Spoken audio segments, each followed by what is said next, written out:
Hi all! I'm back to do another reading from Daughters of Fire and Sea. We last had read chapter 6, so today we'll start with chapter 7. And if you haven't been listening to the chapters so far, you might want to go back and start at the beginning or check the previous videos for whatever you missed, since this will be skipping ahead, obviously. So yeah. And I guess let's just get right into it. So, end of chapter 6, it was Kel's POV, and we got to find out a little more about what he was thinking about Lyric, and there seems to be a bit of a connection between the two of them. All right, so Daughters of Fire and Sea, the first book in my epic series, chapter 7, Runa. Runa stopped walking, earning a concerned look from their mother. She ignored the unspoken question and pressed her hand against her belly. She thought about the soul worm wiggling through her insides. Where was it now? What was it doing? The worm's odd directional pull throbbed as if noticing her awareness. Looking up, Runa surveyed their surroundings. They'd walked into a small grove, the trees gnarled and gray like flesh-stripped bones. Large rocks lay scattered between them, a few lying in furrows as if they'd been dragged. Had someone been here before? Runa thought about her body lying somewhere in the darkness, guarded by strangers. Something gurgled behind her. Turning, Runa stared into Lyric's embarrassed face. "Sorry," Lyric said, grinning. "My stomach." "We can stop here," Runa suggested, pursing her lips. Her sister was always hungry. Runa focused on her belly, searching for the once familiar sensations of hunger and thirst, but felt nothing beyond the unsettling pull of the soul worm. "It'd be good to eat," Elena said. Lyric beamed and flopped into a low, flat rock, and Kel, following her like a shadow, sat nearby. Runa eyed them, watching as they pulled bread and apples from their packs. When would Lyric learn to stop collecting broken things? She couldn't save everyone, not even pretty boys with haunted eyes. Kel was trouble. Runa was sure of it. They shouldn't forget their mother sent him. What else might Elena have asked him to do? "Do you feel any closer?" Lyric asked, looking at Runa. Runa blinked. "What?" "To your body." Runa shook her head. "I'm starting to wonder if we'll walk forever without finding it. How can we be sure the worm is leading us to the right place?" "Maybe your body is being moved?" Lyric asked. Runa shrugged. If the Sireni intended to distract them, then it made sense to move her body. They might have been tasked not with kidnapping Elena, but keeping her occupied, getting her to waste time wandering the Vale. Or maybe they hoped Elena would find Runa's body and were prepared to grab both her and Lyric. Did the Sireni know Runa was here too? Did they think she was dead, or did they know she had a soul worm and was drawing closer? Was she drawing closer? "Maybe we're going in circles," Runa said. "Mama?" Lyric asked. Elena, biting into an apple, shook her head. "It seems unlikely," she said. "The Vale is a big, confusing place. It takes time to travel." Growling, Runa wandered towards one of the trees and stared at it. She could probably eat, like the others, but she remembered how the worm felt sliding down her throat. It'd been worse somehow, being unable to taste it as it went down. Runa focused on the tree's spindly branches, peering at the peeling bark. Disturbingly, it reminded her of papery skin, held together by dark, rust-colored sap. "Something's coming," a voice said beside her. "Yeah!" Runa hissed, jumping sideways, hand raised to punch whoever had startled her. She blinked. Eleonora's sharp face stared at her. "You're here," Runa gasped. "What are you doing here?" She was fairly certain the scowling woman was not a demigod. A ghost, then? Someone who knew their mother's family? She looked back at Lyric and Kel, expecting to see their shocked faces, but their heads were bent towards each other. Lyric held her water skin, and Kel reached out to brush something off her cheek.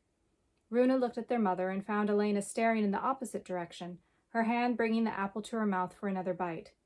"They won't notice me," Eleonora said, gesturing dismissively. "You're not really here?" Runa asked. She looked back at Eleonora and then glanced again towards Lyric and Kel. "Not entirely," Eleonora said. "Only you can see me. However, they will hear you speak, so unless you want to look mad, I'd be cautious. But enough about that. Something is coming." "Something?" Runa asked, looking around. "There," Eleonora said, pointing past Kel. "Don't trust it. It's a flesh eater." "A what?" "A creature like a demon that eats the living. It's not particularly fast, so it likes to wear the forms of humans to get close. Be careful. Runa squinted, trying to see. Was it a woman? It's an old woman, she said doubtfully, stepping closer towards the others. Don't trust it, Eleonora said. She sighed. I considered seeing how you dealt with it without my help, but if it eats your sister, I assume you'll be inconsolable. What? Runa gasped. She glared at Eleonora, fury bubbling in her chest. Fire. It hates fire, Eleonora said crisply, ignoring Runa's horrified anger. Now listen closely. Eleonora spoke a rune word, the sound harsh and guttural on her tongue. But how do I... Eleonora disappeared. Whirling, Runa stared at the figure ambling forward. Lyric, seeing her staring past them, glanced over Kel's shoulder. Someone's here, she said, surprised. Eleonora looked up and dropped her apple core onto the ground. Kel swiveled atop his rock and followed their gaze. His staff was lying on the ground by his feet. The old woman shuffled towards them, illuminated by their magic light as she drew close. She was hunched and small and wrapped in a black shawl drawn up over her head. White curls frizzed out from beneath the shawl's moth-eaten fringe, and her rheumy eyes seemed only a shade darker than her hair. Runa blinked, staring at the woman's gentle face with disbelief. She looked frail and ancient, hardly capable of hurting someone. Eleonora was testing her, right? Subjecting her to a cruel joke and waiting to see if she'd hurt an old woman? Runa repeated the fire rune inside her head, testing the word. She couldn't attack this woman. What if she was wrong? What if Eleonora couldn't be trusted? Oh my, I'm so happy to have stumbled across you, the old woman said. Her voice wavered as she spoke. I've been wandering, quite lost, I'm afraid, and I left my basket somewhere with all my food. She touched gnarled fingers to the side of her head and laughed. Constantly leaving things and forgetting them, just like my dear Isaac always said. Lyric smiled warmly, unconcerned. Isaac? Is he your husband? Oh yes, my partner of, 50 years. The time does slip by, doesn't it? Are you hungry? We have bread and cheese, Lyric said. Lie, Runa said warningly. Lyric glanced at her, frowning at her tone. Then, assuming she'd chastised Runa sufficiently, she returned her gaze to the old woman and smiled a bright welcome. Emboldened, the old woman hobbled towards Lyric, and Runa took a step forward, breath catching. Anticipation and fear knotted her muscles and sent her heart thudding against her ribs. Out of the corner of her eye, Runa thought she saw Elena look at her. Had she noticed Runa's tension? The old woman accepted a piece of bread from Lyric, but didn't sit down. She swayed back and forth on her feet, looking at Kel, Runa, and finally Elena before returning her eyes to Lyric. Are you lost? Elena asked. Oh, I live not too far from here, the old woman said. Not too far. I was taking a trip to town, the way station nearby, to sell my apples. You live here? Lyric asked, surprise showing on her face. And you're able to grow apples? She gestured up the gnarled trees. I thought nothing grows here. Nothing you can eat, anyway. Oh, you just need to know how, that's all, sweet girl, the old woman said. Her teeth were large and white, and not a single tooth was missing from her mouth. It was strange, her teeth, quite unlike old Granny Lane, who'd puttered around Elai's Hollow for as long as Runa could remember. Narrowing her eyes, Runa took another step forward, repeating the word for fire again in her mind. The old woman glanced at her, smile still plastered on her face. How did you end up living here in the Vale? Kel asked. The old woman swayed, the motion taking her yet closer to Lyric. She waved the bread around, still untouched in her hand. Funny story that, long, not interesting. Dear Isaac says I prattle on, so I'd hate to bore you. Her eyes darted to Runa, then back to Lyric. She moved another step closer. Dread buzzed along Runa's skin. Something was wrong. She spoke the rune word, hissing it under her breath, her tongue shaping it awkwardly. Nothing happened. Runa lifted her hand and repeated the word, believing fire would appear. She'd throw it. She'd protect her sister. Something inside of her shifted as she called for it, rising to her awareness. The feeling hummed, overpowering the tug from the soul worm, catching like a spark inside her chest. Runa reached for it, but it slipped away like a fish sliding from her hands. She grabbed for it again, panicked, trying to hold it, use it, but the more forceful she became, the faster it evaded her. Runa spoke the word again, louder, more forceful, desperation clawing at her. The power slipped free, surging just out of reach. Elena stood, dumping her pack on the ground. She muttered something fast under her breath, and fire flared inside her upraised palm. Runa gasped as she felt the presence of heat in the air. She watched fire dance across their mother's skin, glowing threads coiling into a ball. Step away from my daughter, Elena snapped, her voice loud and commanding. Runa tried speaking the rune word again, mimicking their mother's posture. Nothing happened. Surprised by Elena's shout, Lyric tumbled off her rock. Kel scrambled upright, abandoning his staff to grab Lyric's arm and hauled her sideways, farther from the old woman. The old woman growled, her face twisted angrily, all friendliness gone. Her eyes glowed a pulsing blood red. Black saliva dripped from her mouth as her lips drew back. She snarled and flung the bread into the dark, her fingers flashing into elongated claws. Runa shouted the rune for fire, frantic, terrified. Why wouldn't it work? I'll strip the flesh from your bones, the old woman growled, her voice fracturing into a multitude of ear-grating tones. She lunged for Lyric.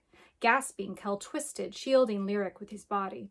Elena reacted, throwing the ball of fire. It smashed into the old woman's shoulder, igniting her shawl and driving her back. The old woman flared like a lit candle, fire exploding across her chest and arms. She flailed, arms thrashing, and screamed a horrible multi-toned scream. Whirling, unbalanced, the woman ran off, impossibly fast, into the darkness. The red glow of the flames grew smaller the farther she fled, until it was no more than a tiny smudge.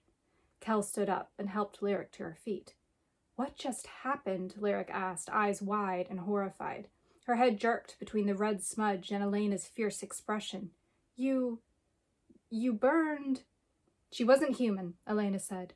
She sounded tired and drained. Shoving a hand through her hair, their mother bent over and picked up her pack. A flesh-eater, Runa said, as she watched the tiny glow until it disappeared. Her voice sounded hollow. She could still hear the thing's screams echoing inside her skull. A what? Lyric asked. Kel, his face white, put an arm around Lyric's shoulders and she leaned into him. A demon, Runa said. She looked down at her hand, flexing her fingers. Why hadn't it worked? Had Eleonora lied to her? Had she told her the wrong rune on purpose? Runa had felt something, though. She hadn't completely failed. How do you know that? Elena asked, her voice sharp. Runa dropped her hand and looked up, giving her mother a blank look. Someone told me, she said. Someone told you? Lyric echoed. Runa looked at Lyric, who'd pushed away from Kel. Her sister walked up to her and reached for her hand, gripping it tightly. Lyric's skin was cold and clammy. I shouldn't feel that, Runa thought. Have you seen someone? Her sister asked softly. Seen? Elena asked. She sounded horrified. Ignoring her, Runa stared into Lyric's searching eyes. Someone talked to me when we first came to the Vale. She said her name was Eleonora. I wasn't sure who she was at first, but now I think she's our ancestor. Is she Cyrene? Lyric asked. Their mother swore. No, Runa said. Rendasharan. Oh, Lyric chewed on her lip. I saw someone too while I was dreaming in the way station. Gandara, that's her name. She wants to teach me magic. Eleonora claims the same thing, Runa said. Ancestors, Elena said flatly. Runa and Lyric looked at her. Their mother's fingers were pressed against her temples, digging into the skin. They must have sensed you when we came to the Vale. I don't know why, she said, answering their unspoken question. It seems no matter what I do, we are all pulled back into this war, cycling again and again. Perhaps I was arrogant to think I could protect you from this, that I could keep you from them. We all return, one way or another. It seems if I don't teach you magic, it will be whispered into your ears. Please, daughters, Elena begged. When we leave here, let me take you somewhere safe, somewhere away from the war, somewhere no one will find you. Lyric moved away from Runa and took their mother's hand. I want to go to Rendashar, Mama, she said, her voice soft and reassuring. Elena groaned and gripped Lyric's hand tightly in both of hers. No, Lyric, no. If you go there, you may be unable to leave. You have to go to Rendashar anyway, Mama, Lyric said. You promised Kel you'd help him. I understand why you want to protect us, Runa grunted. But you're in danger too, Lyric said, ignoring her. The Cyrene won't stop chasing us, not now, and I don't think Grandfather will let us disappear, not if he knows we're alive. I want to meet him, Mama. I want to understand where you came from and what we are. You taught us to help people and to save lives. Is it truly a surprise that we want to stop the war and help you? You haven't told us what you've been doing since you left, but I think you've been fighting. We won't let you do this alone. Lyric looked back at Runa. Her eyes were bright and determined. Sighing, Runa nodded. Where you go, I go, she said to her sister. Someone has to keep you from killing yourself while you try to save everyone. Lyric smiled, eyes affectionate. To the end and beyond, she said. To the end, Runa echoed. Elena gave Runa a tortured look, but Runa merely stared back, her jaw set. We should move on, Elena said finally. She released Lyric's hand and pulled her pack over her shoulders. The flesh-eater may come back, or another. Yes, Lyric agreed. Her enthusiasm seemed to dim, and she looked nervously into the darkness. Are there many demons here? Their mother paused, mouth twisting. There shouldn't be, she said. Runa watched as the others gathered their things. She hadn't removed her pack when they'd stopped, so she had no preparations to make. She focused again on the pull from the soulworm, ignoring the echo of the failed magic. This way, she said. Back straight and mind filled with frustration, Runa led them away from the grove, back into the endless dark. Chapter 8. Lyric. A statue rose from the darkness, drawing Lyric's eye. Look, she said, pointing. Ahead of her, Elena and Runa had already spotted it, but she noticed Kel's attention shift beside her, drawing him from his thoughts. The statue was remarkably visible despite the distance and darkness, and as they approached it, Lyric saw it had been chiseled from pale stone. It was a woman, robed and crowned, with arms outstretched as if in welcome. Her hair was long, reaching her ankles, and her face was beautiful but cold, a hint of displeasure in the downturn of her mouth and her unpainted eyes. Perhaps her posture was not entirely welcoming. The woman stood atop a dais, the stone weathered by time. There were words beneath her feet, but they were illegible, nearly worn away. Sitting on the base and ringed by deep purple petals from a flower Lyric didn't recognize were candle nubs, melted down and unlit. Silver necklaces curled around them, each strung with small charms and onyx beads. Walking around the statue's base, Lyric steadied the stone. She bent down, peering at a relief carved into the side. I think this is a statue of Hel, she said, eyeing the twisting forms carved into the stone. The old story said Hel was the mother of the underworld, the goddess who had created Valen, its caretaker, and his sister Verlaine, the fallen god who'd caused the demon war.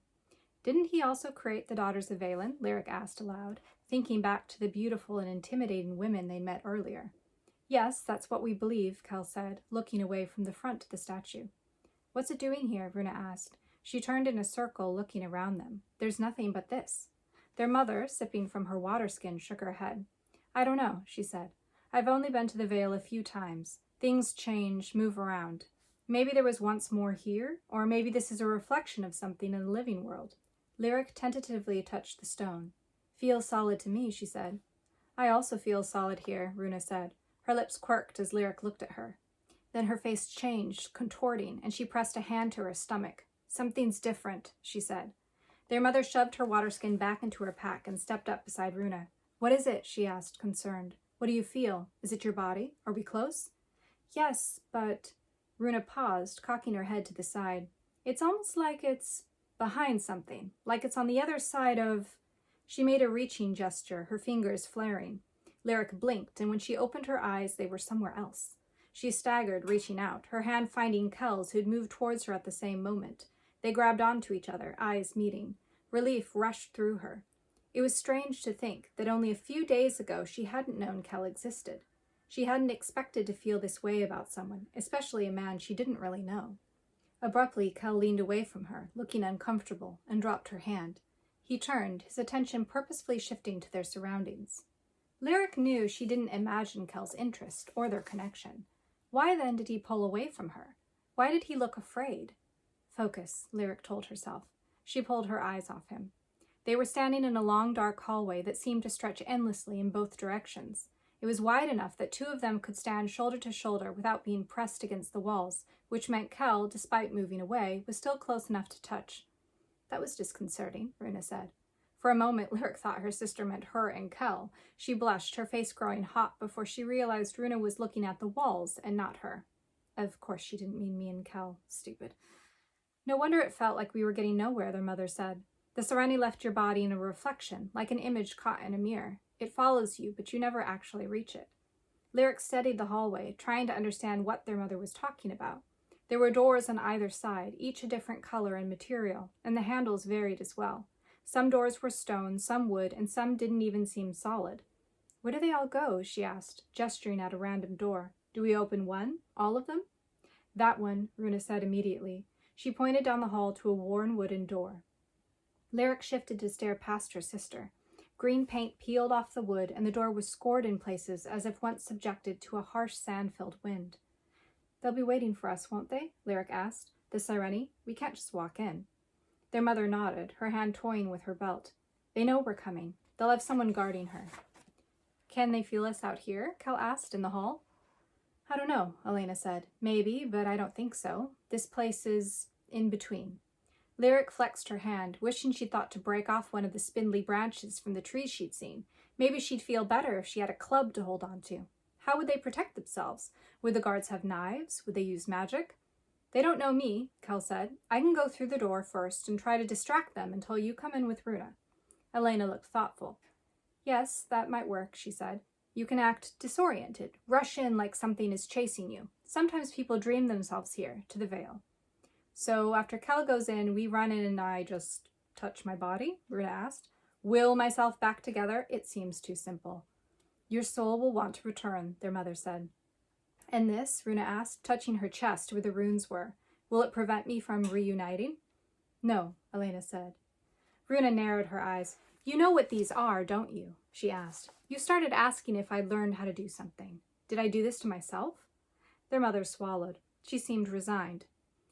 "You must have unconsciously cast a spell when the Sireni tried to take you," she said. "You tried to flee, to go home or somewhere safe, but you ended up shifting your soul away instead. I think you tried to go to Lyric." Her smile was proud, but sad. "She's home to you." "Are you saying we've been bound together?" Lyric asked. "Yes. Runa's soul fled to you. I don't know how she did it," Elena said. "Without training, without knowing the words." Runa frowned, her lips thin. "If it's a spell that did this to me, then don't I need to know how to unravel it, reverse it?" "I'm not sure," Elena said. "I don't think it will be a barrier. Like I said, your soul wants to reunite with your body." Their mother scratched the back of her head. "However, in case it's not that simple, I'll teach you the word for unraveling." Elena spoke a rune word. It was a throaty sound, rough but also resonant, as though there was a sweeter tone caught within her voice as she spoke. Lyric thought she could hear something echo just on the edge of hearing, and she tilted her head to the side. Runa repeated the word, a touch rougher than their mother had. She repeated it again, sounding clearer, more confident. Elena nodded, lips pressed together. "What do we do after we follow Kel inside?" Lyric asked. She glanced at him, eyeing the staff in his hand. Could he defend himself? He didn't seem like a fighter, not like some of the men in Elea's Hollow. Kel looked at her, maybe sensing her concern. His easy smile returned, and Lyric, despite her frustration, smiled back. Why couldn't he make up his mind about her? Lyric looked away, not wanting him to see her annoyance and confusion.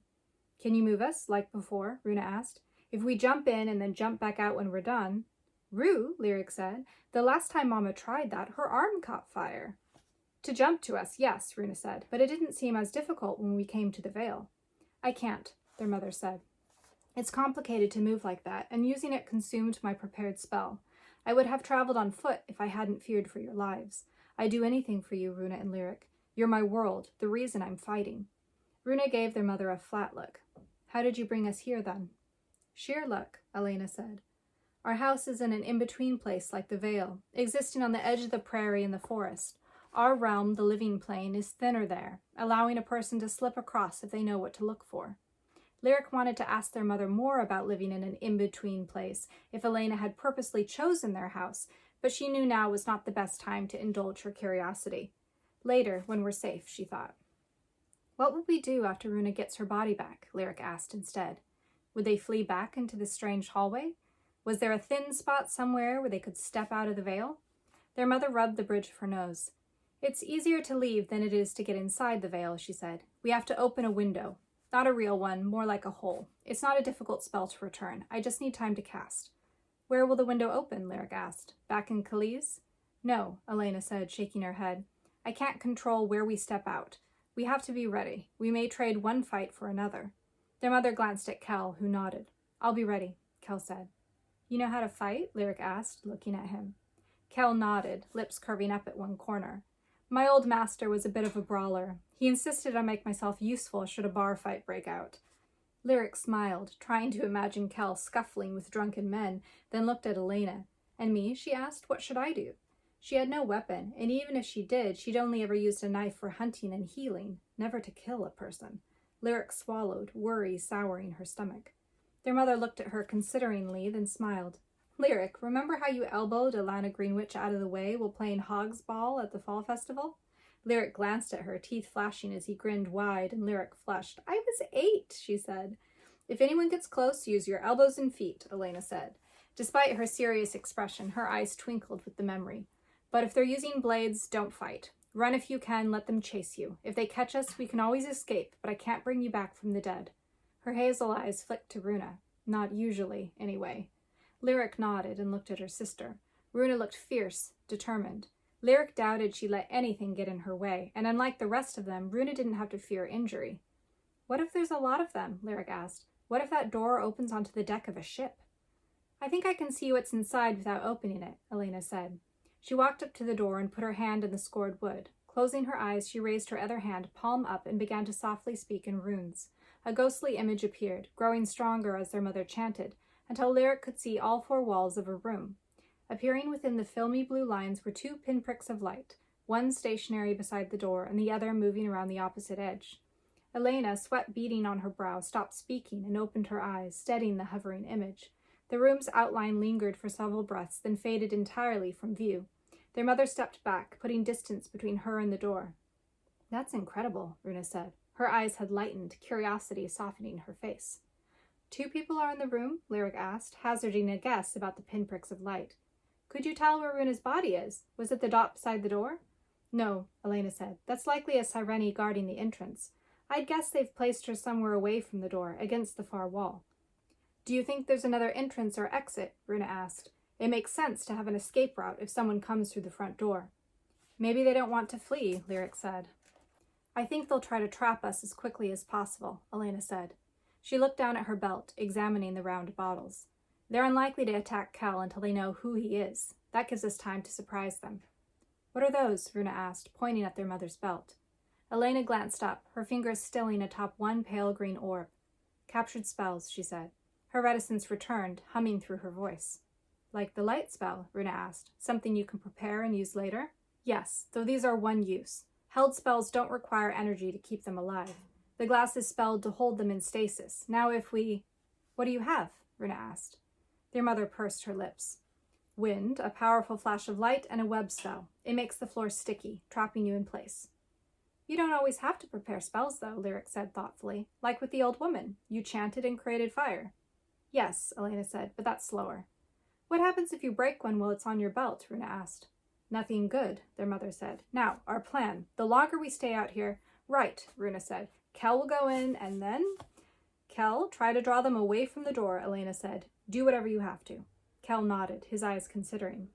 Try to yell where Runa's body is in the room. Maybe you can keep the door from latching? I'll try, Kel said. I can't be too careful with the door if I want them to believe I'm being chased. Elena nodded. I'll use my web spell, hopefully trapping them. She tapped her belt. Runa, go straight to your body. We'll try to buy you time. Once it's done, we'll escape through the window. I'll have to open it shortly after we go in, so we don't have to wait around for it. Kel and I will protect you, Lyric said, while you cast. She licked her lips. She wasn't entirely sure how she'd do that. She didn't have a weapon like Kel. No, that wasn't true. She knew the rune word for wind. Lyric narrowed her eyes, recalling the pronunciation of the word Gandara had given her. Would it work? Elena glanced at her, her mouth opening. Her eyes darkened, and she looked down at her hands, not saying whatever it was that'd been on her tongue. All right, Kel said. He leaned his staff against his chest and rolled his shoulders and shook his arms as though preparing to step out onto a stage. Worried, Lyric caught his eye, and Kel smiled reassuringly, just for her. Shifting his staff back into his left hand, Kel contorted his face into an expression of panic and wrenched open the door. He rushed inside, his scream echoing out to them in the hall as the door swung closed. It thumped against something, maybe his heel, and didn't latch. Elena, Lyric, and Runa crowded close around the edge of the door, listening to the muffled sounds filtering out. Lyric's heart thumped inside her chest, and she swallowed anxiously. Sweat dampened her dress. What if this failed? What if they captured Kel, captured all of them? What if they killed Kel? What if... Oh, thank the gods, she heard Kel say. No, no, no, don't open the door. It's out there, some kind of monster. I ran. Oh, gods, it was horrible. I thought it would, but here you are. Kel's voice trailed off, and Lyric heard a man reply, but she couldn't make out his words. Look at this room, Kel shouted. No windows, that's good. Who's that in the corner? Is she okay? Oh, gods, did the monster get her? Good, Elena said, looking at Runa. Your body's in a corner. Run there right away as soon as we go in. Runa nodded curtly, her body tensed, ready. "He's a terrible actor," she said, half joking. Lyric laughed breathlessly. "Oh gods, you're one of them! You're—" Kel's voice cut off, and they heard a loud thump, then the muffled sounds of feet scuffling across the floor. "Now," their mother hissed. She wrenched open the door, and Runa ran past her. Elena charged into the room, Lyric on her heels. Heart in her throat, Lyric scanned the room. It was the size of a large bedroom, mostly empty of furniture, with a chaise in the corner. Someone was lying on it. Kel was fighting two men, his staff knocking one in the stomach. The man stumbled back and growled angrily. The second man grabbed the end of Kel's staff and yanked, slamming his fist into Kel's face. Lyric gasped and her hand flew out reflexively. Elena moved in front of her, tossing the green orb from her belt at the man who Kel had knocked away. The man had seen them and was approaching fast. The bottle shattered, and something splattered at the man's feet, tangling his legs. White strands shot up from the ground and spread across his body like a quickly growing spiderweb. Lyric's eyes bounced from the trapped man to Kel. He staggered back, the tall man he'd been fighting with coming at him again, fists raised, voice roaring from his throat. He was speaking a spell. Joining him, the trapped man began to cast. His mouth opened, eyes small and angry, and a shriek ripped from his throat, building in the air. Lyric staggered against their mother, the bones vibrating inside her skull. The ground shuddered beneath her feet, the start of an earthquake. Elena hissed something beside her, rune words tumbling from her lips, too quick to follow. Bracing herself against their mother's back, Lyric looked again for Kel. He was bent forward, holding his head, his staff dropped from his fingers. The Sereni man approached him, his hand reaching out and his voice rising with purpose. "No," Lyric thought. She whispered the word for wind and felt nothing. She whispered it again, urgently, prayerfully. "Help me," she thought, calling for Kandora and not finding her. She whispered again and again until something shifted inside. It was tentative, quiet, as if asking permission to move through her. It was like the wind, like water, a flow of something incomprehensible, something beautiful. Lyric opened herself to it, letting it flood her body. Power flared in her stomach, warm and incredible. Lyric gasped as it unspooled. It felt like sunlight on the prairie back home as it rose up through her chest, her throat, and out her fingers. She could touch it. She could use it. Lyric fell silent, and her hair lifted as if caught in a breeze. The air gathered around her, slipping from her lungs, thickening and pressing against her like a solid thing. She couldn't breathe. Panic clawed its way up her throat. She was going to suffocate. She was going to... She breathed out.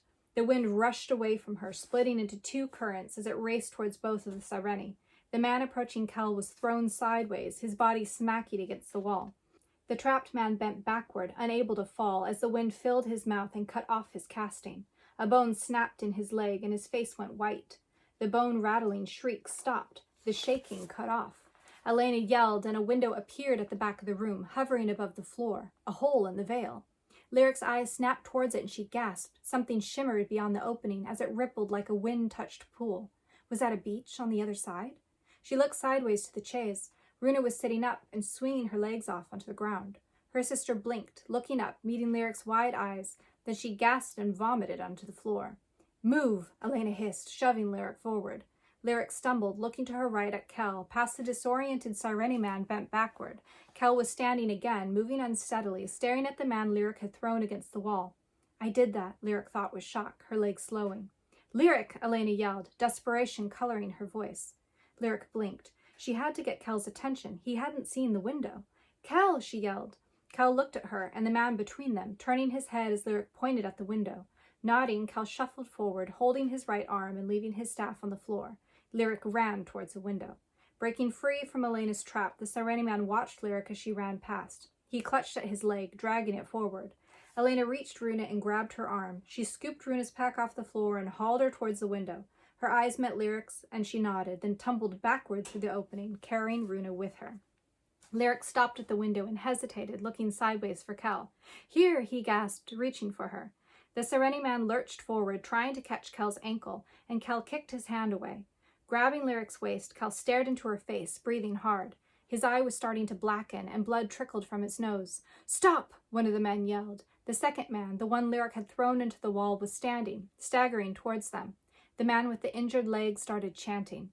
Lyric grabbed a handful of Kel's shirt and jumped through the hole in the air. It was like being submerged in a deep pool of ice-cold water. She was falling, floating, drowning. She tightened her hand on Kel, felt the fabric twist between her fingers, and then her shoulder slammed down into sand.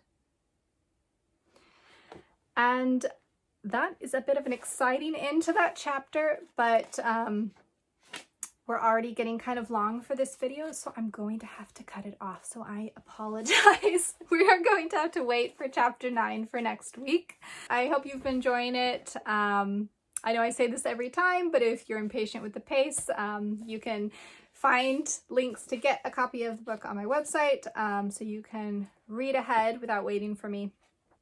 Thanks for watching, and see you next week.